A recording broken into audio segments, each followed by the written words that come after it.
Ramagundam corporation పరిధిలోని గోదావరికని ఎన్టీఆర్ నగర్లో అసంపూర్తిగా ఉన్న ఇంటిగ్రేటెడ్ మార్కెట్ నిర్మాణాన్ని పూర్తి చేయాలని మాజీ ఎమ్మెల్యే కోరకంటి చందర్ డిమాండ్ చేశారు.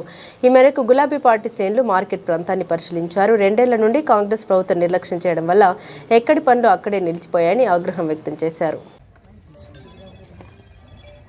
రామగుండం నియోజకవర్గంలో రామగుండం కార్పొరేషన్లో ప్రత్యేకంగా ఇక్కడున్నటువంటి ప్రాంత ప్రజలకు veg and non veg integrated మార్కెట్ను ఏర్పాటు చేయాలని 4.5 కోట్ల రూపాయలతోని గౌరవనీయులు తెలంగాణ తొలి ముఖ్యమంత్రి వర్యులు కేసీఆర్ గారు, మున్సిపల్ శాఖ మంత్రి వర్యులు కేటీ రామన్న గారు ఈ యొక్క ఎన్టీఆర్ నగర్లో 2022లో ఈ యొక్క నిధులను మంజూరు చేసి ఇక్కడ ఒక కాంట్రాక్టర్కు అలర్ట్ చేయడం జరిగింది.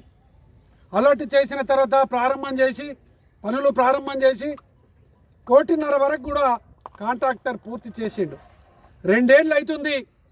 ఇక్కడ గెలిచినటువంటి కాంగ్రెస్ ఎమ్మెల్యే రాజ్ ఠాకూర్ మక్కన్ సింగ్ ఇక్కడ ఉన్నటువంటి ప్రజలకు వెజ్ అండ్ నాన్ వెజ్ మార్కెట్ను ఇంటిగ్రేటెడ్గా, అంటే అందరికీ కూడా అసౌకర్యం కలగకుండా సౌకర్యవంతంగా ఉండాలనేటువంటి గొప్ప సంకల్పంతో నిర్మాణానికి పూనుకొని కొంత భాగం పూర్తయినా కూడా ఈ ప్రాంతం మీద అవగాహన లేనటువంటి నాయకుడు, ఈ ప్రాంతం అభివృద్ధి కావాలని పరితపిస్తుంటే ప్రజలు అడ్డుకున్నటువంటి నాయకుడు రాజ్ ఠాకూర్ మక్కన్ సింగ్ ఇలా దీనివల్ల తేటతెల్లం అయిపోతూ ఉన్నది.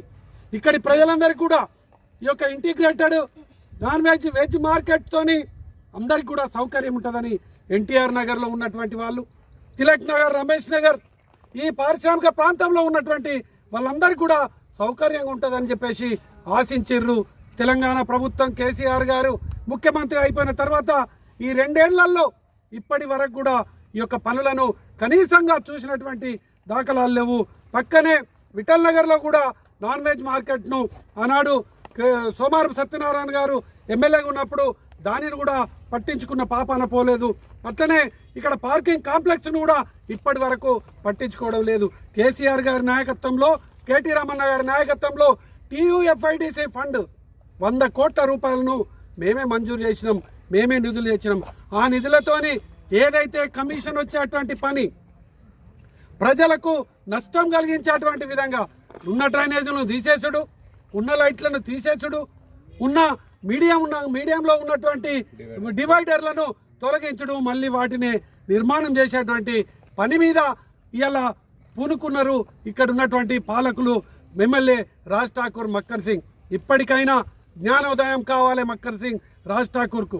ఇక్కడ ఉన్నటువంటి ప్రజలందరూ కూడా రేపు ఎన్నికలలో తిరగబడడానికి సిద్ధంగా ఉన్నారు. మీరు ఓటుకు ఇంటికి వచ్చినా వాడకొచ్చినా మీకు వెయ్యమని చెప్పేసి చెప్పడానికి సిద్ధంగా ఉన్నారు. ఇప్పటికైనా మేము తప్పు చేసినాం, ఇప్పటికైనా మా తప్పును మేము సరిదిద్దుకుంటాం. తప్పకుండా 2500 ఈ నెలనే ఇస్తాం, 4000 రూపాయలు రేపటి నుంచే ఇస్తాం. ఇచ్చి మీరు ఎన్నికలలో ఓటుకు రావాలి.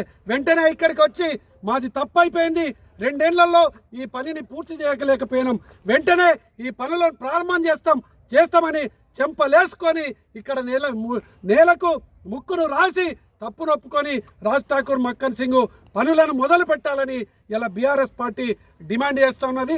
లేని పక్షంలో ఈ ప్రాంతంలో ఉన్నటువంటి ఈ యొక్క ఎన్టీఆర్ నగర్లో ఉన్నటువంటి ప్రజలు కానీ, ఇక్కడ మన కాకతీయ నగర్ ప్రజలు కానీ, ఇక్కడ ఉన్నటువంటి రమేష్ నగర్ ప్రజలు కానీ, ఈ యొక్క గోదావరికని పారిశ్రామిక ప్రాంతంలో ఉన్నటువంటి అభివృద్ధి కోరేటువంటి ప్రజలు ప్రతి ఒక్కరు కూడా ఇలా నిలదీయడానికి సిద్ధంగా ఉన్నారని ఈ సందర్భంగా తెలియజేస్తూ వెంటనే